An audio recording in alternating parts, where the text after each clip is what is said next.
Hello there guys, Elite Legionarii here, and today I am bringing you part 2 of the 31k finals battle here between the Greek clan consisting of Cleomenes and Iraklis up against the COH clan consisting of Nidintu and Tacitus.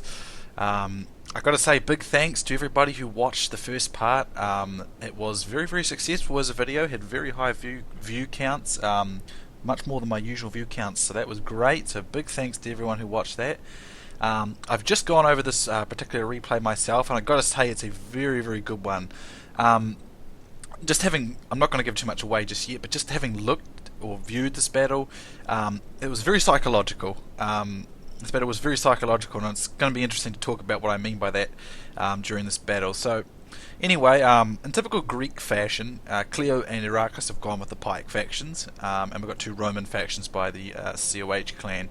So Iraklis has taken Greece once again, and he has gone with, I believe it is, 5 Rhodian slingers. Now you're going to see why he's taken Rhodian slingers over Cretan archers in a moment, because he uses these to exceptionally good effect in this battle. Then he's got 16 Spartan hoplites.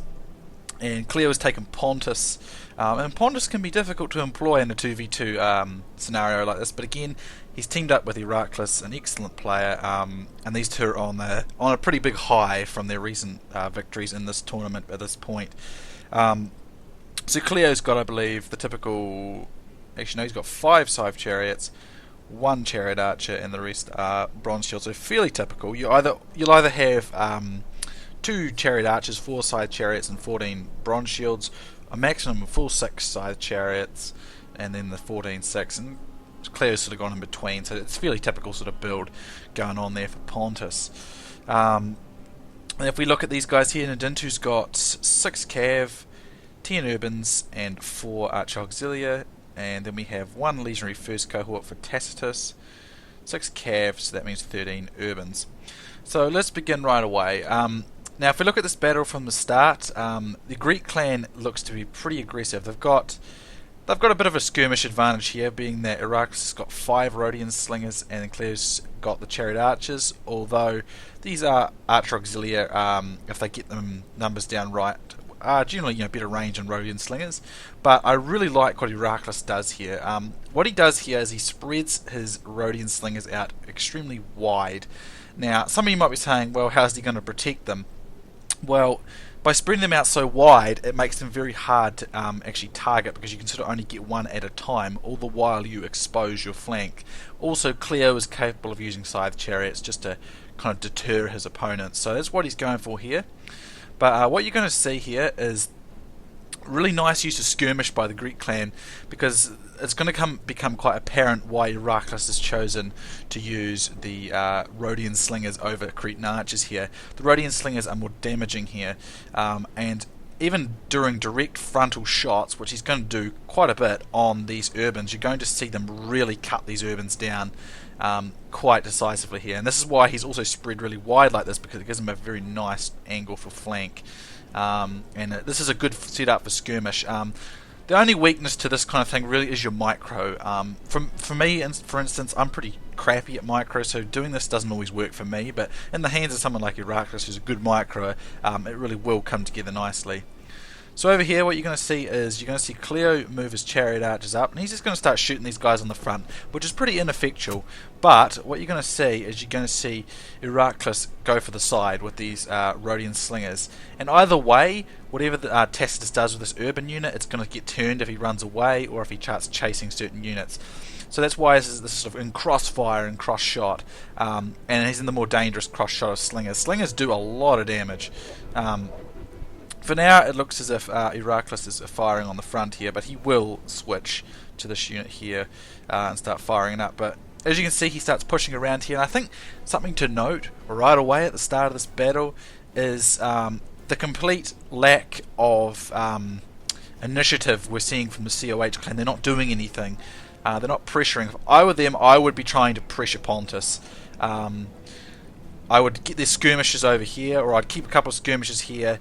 I'd probably make some feints against some of these Rhodian slingers. I know the chariots are there, but the thing is with the chariots, Cleo's really not going to want to be overly aggressive with them too soon at the start in case he loses them early on, because if he loses them early on, he loses the biggest killing part of a Pontic army. So he's probably not going to be too aggressive with them at the start. It's not to say he won't be. This is Cleo we're talking about, and we know Cleo does tend to get aggressive when he needs to, and uses his armies very diversely.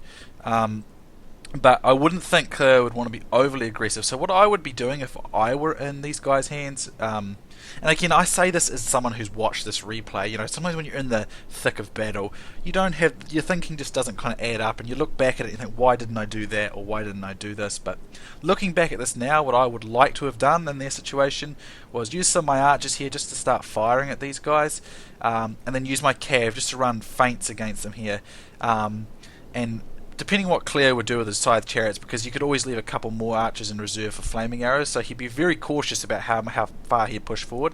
And every time you made those little feints against these Rhodian slingers, you would either force them to run back, in which case you'd be able to shoot them and they wouldn't be firing back at you. And you also have superior range here with these archer auxilia, so you could do that. But they don't tend to do anything like that at the start of this battle, and it really costs the COH clan, as you can see, because you can see some really nice skirmishing, flanking actions going on by Iraklis, and he's really going to cut into these guys here. And look at this, like we see that Nidintu's trying to face this off, but when he does this, he's just turning his flank to these two. And if we look at this unit here, it's been cut down to 51 by concentrated fire from this scythe chariot and this Rhodian slinger. And this is just an urban that's going to get wrecked. It's just a peeler screen by the looks of things. Well, actually not a peeler screen, it's bait, I think, because it's got no upgrades, but suffice to say it's still a unit that's getting completely wasted. And if we look over here, as you can see, Cleo did pull back, as I suspected he would, because he doesn't want to risk his guys. Even if he tries countering a cav strike by Nidintu, he puts himself into range of the archers, and they could be put a mock. So that's why I think Nidintu could have been running quick strikes against these guys, not necessarily with the intention of hitting them because the scythe chariots are so close, but just forcing them to run away so that his own archers could shoot them, and without getting shot back themselves. Because at the moment, the initiative's just completely with the Greek clan. They're doing all the action. If we look over here, these guys are being cut down though. 73, 77, 71. They are losing numbers to these slingers here, who are, they're not even behind them. They're just sort of hitting them mostly on the front with their shield. But slingers in concentration, especially Rhodian slingers, which are Balearics or Rhodians, which are very, very good slingers, are going to be able to really cut the numbers down, even on the front like this. Imagine if they get a flank, it'll be absolutely outstanding. But even so, that's working very well. Now, I don't know what Nidintu was going for here. There's 3 Rhodian slingers here. He can still use, if he stretches his archers out and uses cav to feint, he could drive back Iraklis' guys here. They will probably lose a skirmish, but they could potentially negate it, if you know what I mean. They'd take that away, and then they'd have infantry superiority over these guys for the most part. Although having said that, there is a lot of Spartans, but Pontus is pretty crap versus Rome in terms of infantry. But if we look here, there is quite a few losses being taken by these slingers, and the initiative constantly remains with the Greek clan. The Greek team constantly just keeps the battle at their pace. They are skirmishing here, and the COH clan members need to do something now before they take too many losses here. And they are taking quite a lot of losses, especially in Nidintu. This urban's been completely destroyed, or well, not completely destroyed, but very severely punished. And these guys have been severely thinned as well. This one's down to 56, this one down to 69, 71. They are losing men. And these guys are getting their hits in. As you can see, they are killing a few of these guys, but the kind of spread that Iraklis has got is making it a bit tricky here. Cleo is backing with these chariots, but like I said, I think feints by his cav just to stop these guys from shooting his men and maybe making some openings for these archer auxilia to shoot them would stop the Greek clan from getting this advantage they're getting. But the COH are not doing anything to do that. And I'm not pointing the finger. I often do myself in battle. Like, I just don't kind of. It's psychological. Like, you just sort of think, oh, I'm facing the Greek clan, I'm facing these excellent players, and you sort of don't think through properly, or you don't react properly, if you know what I mean. And you kind of just too unsure of yourself, and you make mistakes and you do that. And I'm looking at this battle, and when I went over this replay, I was thinking this looks very much like what the COH clan is doing. And as a result of this, the Greek clan maintains initiative right away from the start. I would also recommend putting pressure down on Cleo.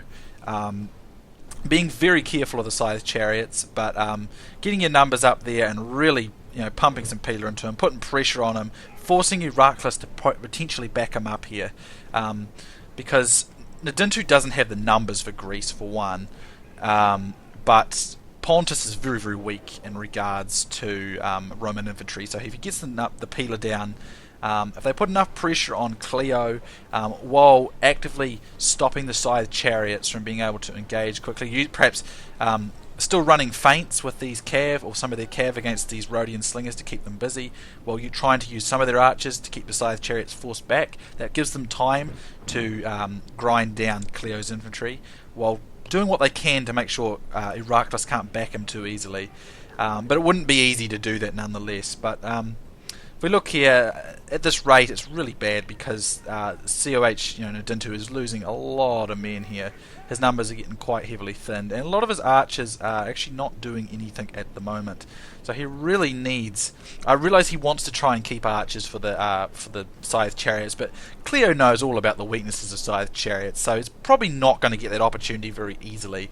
In which case, getting rid of these slingers is probably more ideal, because they are really inflicting a crap load of damage on these infantry, and if they take too much more infantry losses, they're going to lose any potential advantage they have over the Pontic infantry, and they really don't want that to happen. But definitely looking at this battle, it's just, you can see the Greeks are absolutely running the show on this battle. The COH clan are not really doing anything. If I would tack, I'd really put the pressure down here on Cleo. If he uses his cav correctly, keeps them tightly packed, perhaps even support with a few infantry, he really could keep these Scythe chariots backed up by one or two archer units. He could keep these Scythe chariots out of the way. And if Nidintu just uses positioning, perhaps tries splitting up and spreading out these Spartans, he could keep IRAKLIS from being able to help Cleo for a while at least. They need to try and put the pressure down on Cleo, because Pontus is the weak link in terms of infantry. But the Greek clan has done a really nice job of skirmishing away here, especially against Nidintu. He's taken a lot of damage. If we look here, look at all these dead urbans. This is all from Rhodian slingers. Very nice. And at this point, the Greeks decide it's time to put the hammer down. Let's take advantage of the psychological advantage we've got. Let's get the gas on and pressure them a whole heap. And IRAKLIS pushes very aggressively here. He really guns it. And if we look here, the COH clan just retreats, and when they retreat, now I'm pretty sure when Nidintu retreats, he must have like a grouping error or something, because he loses his grouping on his men here. They get very disorganized, very jumbled up, and the pressure's on. You can see they're losing cohesion, these Roman armies. IRAKLIS' assault is very, very good, because you can see, look at the mess. That obviously he lost his grouping here, because you can see he just forms into this kind of formation here, like so, which is not going to be a good formation for taking on the Greeks.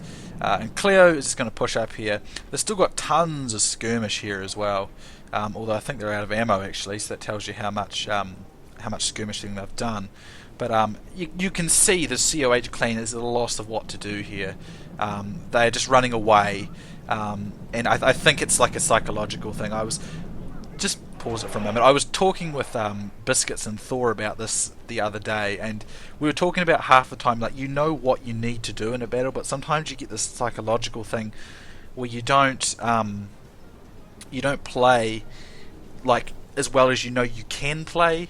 Because I know Nidintu and Tacitus can be very, very good players, a lot better than what they're playing here, but I think a psychological head game's going on because they're facing the Greek clan and they lost the first game, and it's making them play very unsure of themselves, and they're not sort of approaching this battle objectively, if you know what I mean. And you can see that the Greeks are constantly keeping the pressure on. Cleo and IRAKLIS know what they're doing to them, and as a result, Tacitus has been caught in a bad situation. This is not a good formation to take on the Spartans like this. What he wants to do is he wants to spread a bit more, use some Tacitus, block them out, and try and break up the Spartans. Try and flank them, hold them at bay, and overextend the Spartans, basically, is what he wants to do. But they're worried, no doubt, about the side chariots here, probably getting into the backs of their guys. But as you can see, this just isn't working for them here. These guys are, they're not achieving anything here. They're just constantly running away. They've got to do something to get the initiative on their side. And it's not really working. Because what you want to do is you sort of want to pin down Spartans in certain locations and use concentrated Peter in other areas and kind of just spread them out and thin them out in certain areas, make gaps and openings. That's how Rome can get around the Spartans. It's not entirely easy to do, especially against someone who knows how to use the Greeks, but it is very, very doable. But it's certainly not easy against someone of Iraklis' caliber and skill. So we can see that the COH guys are at a loss of what to do here. Personally, there's still got quite a bit of infantry here. I would probably still want to go for Cleo at this stage, as long as you keep the Spartans busy. Because fighting the Spartans like this is going to result in these urbans getting killed. Whereas, just get your Peter into these guys here, and use your cav well, you could still destroy Pontus. But at this stage, I think there's such a psychological thing going on here with the COH clan that they're just not really. They're at a bit of a loss of how to go about dealing with this. And believe you me, I often get like this these days, and I play Rome Total War A. I've been playing quite badly myself of late, and it is most of it's psychological. You just sort of go into a battle and you're just not sure, or you're just not thinking right about how to deal with things. But Cleo's doing a nice move here. He's backing, because as you can see, Iraklis' formation is starting to show signs of getting some gaps and some areas breaking open. But what does Cleo do? He just sends his guys in. This is what Pontus is good for when teamed up with Greece. Same with the Seleucids. Macedon, they can just sort of build up around the Spartans and let the Spartans do their thing, because it is actually theoretically possible for gold Spartans, probably about 15, 16 gold Spartans, to actually push through a good 20, 25 plus urbans if it's done right. So all Cleo needs to really do is just back him here, and that's all Cleo is doing. As you can see, Cleo's not even using his chariot, so I mean, all the advantages are in the Greeks' hands, and to be honest, it's mostly because COH just sort of didn't really do anything at the start. They never have an initiative in this battle whatsoever, and the result is that the Greek clan just completely dominates the whole battle as a whole. The whole pacing, everything's on their terms. Even though the Roman urban cohorts, the Romans have the advantage because Rome is always going to have advantage against pike factions, but it's just that I would say the COH are fighting the Greek clan, which has been fighting so well, that they're just can't get their head around the concept of how to best to deal with this. And it's very easy to get into that kind of line of thinking sometimes when you play. There are urbans and units here that are not doing anything, and these units here that are just fighting against all these pikes are just going to die. They really need to do something, but I think this cav is not doing anything, and they're trying to find ways to use it, but Cleo is just keeping them busy. They can't get in. There's still side chariots out there. They're at a big loss of what to do. And looking at the situation now, if I were on the COH team, I don't think I'd know what to do. I would have realised that we've lost. Because you can see Cleo's keeping them busy and keeping them out with his pikes and his chariots in the back, and all their urbans are just being crushed. They're just being pushed aside, and the numbers are just completely in the Greek team's favour. The initiative was always with the Greek clan, and it's proved very difficult for the COH clan to get any sort of edge themselves. That's the key to every battle, every single battle, no matter what total war. You got to get initiative. You got to get control of the battle right away. If you get control of the battle right away at the start, you're very, very likely to win. And as you can see in this battle, the Greek clan just simply managed to achieve that. They have managed to set the side chariots and mocks, so Cleo's really done bugger all with these chariots. Simply had them there hanging around, but he hasn't needed them because this has been a psychological battle. Any advantages that the COH clan had, any sort of power with their Roman armies they've not been able to employ it because I don't think they've been able to get their thinking right. And I mean, as I said, it is very easy to fall into that trap. I often do it. I admit I quite often do it these days when I play. I often fall into the psychological trap of not looking at the battle objectively, or not just playing it naturally. You get intimidated by your opponents. You just don't think about it the way you should, and you can see in the way COH players are playing here.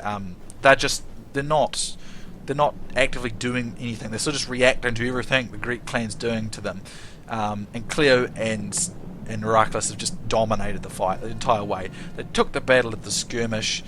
They pushed the infantry the way they want, and they've kept these guys guessing as to what they should do next. And as you can see, they're making random moves, sort of like charging these guys here. Overwhelming numbers will probably kill some of these pikes, but they're throwing units away. As you can see, the urbans are just all over the place. If this sounds like I'm being mean about the COH clan, please don't think it is, because I've played these guys. Nidintu and Tac are great players. They can play a lot better than this. I just wanted to emphasise how much that psychological impact of not getting your head around how to deal with your opponent. Instead of, you're sort of thinking, oh my god, I'm fighting Cleo and IRAKLIS. These guys have been kicking ass in this tournament. We lost the last battle, and you're just not thinking right, even though you can, but you're not. But as a result, you can see it's been a very, very one-sided battle. The Greek clan has dominated this fight. Which is it shows great use of psychological warfare on the battlefield, if you know what I mean. And very good positioning here, but I just think the COH guys, they just didn't do anything off the start there. They just let themselves be skirmished. They didn't put any pressure on. They didn't try to do stuff. Now you got to be careful. You don't want to rush into doing something, but you don't want to just sit there and let the enemy team take the advantage off the start, because when that happens, you almost always lose. And you can see that the Greek clan really just did that. I mean, IRAKLIS has come away with nearly 1,500 kills. Cleo hasn't got many kills here, but he backed nicely. He made it very difficult for them to make use of their cavalry. He had his scythe chariots in positions that the COH clan were too nervous to use their cav to try and getting tongue-tied, to push off the Rhodian slingers of IRAKLIS there. And we never saw anything really outstanding from the COH guys, but by no means are the COH guys bad players. They're excellent players. I've been creamed by these guys before many times. I've been beaten plenty of times by them. Particularly Tac, he can be a very, very good player, but I just think they didn't get their head around the battle this time, and we saw that the Greek clan really dominated the head game as well as the battlefield as a whole, and they came away with the win. We can see that the chariot archers of Cleo got a few kills, but Cleo has not got a lot of kills, but he just backed IRAKLIS, and IRAKLIS just pretty much dominated the fight. So great game to everyone involved here. Thanks for sending in the replays, Cleo. I appreciate it. Well done to, how the hell do I say this again? Nidintu-Spqr. I don't know. It probably sounds Russian because I can't do Greek. But well done to the Greek clan here. Well done to Cleomenes and IRAKLIS. Very well played. Always a pleasure to watch your expertise with the pikes. I love commentating this kind of battle. Well done to COH. I honestly thought this battle would either be, the finals would be between either these Greek guys and the Titans, Mo and Hades, or the other Greek guys, which was Diomedes and Hasimarkos. I honestly thought it would be between those guys because they generally tend to be the best 31k players around. But I take my hat off to COH because I think they did very well throughout the tournament, especially when they beat the Titans there, from what I understand. So if there are more replays from this tournament that you guys want to see, do send them in. I can show you other parts of the tournament because I don't actually know how it all sort of panned out myself, other than the fact that this Greek team won it. So congratulations to Cleo and IRAKLIS. Thank you very much for watching, guys. I hope you enjoyed it, and I'll see you soon next time.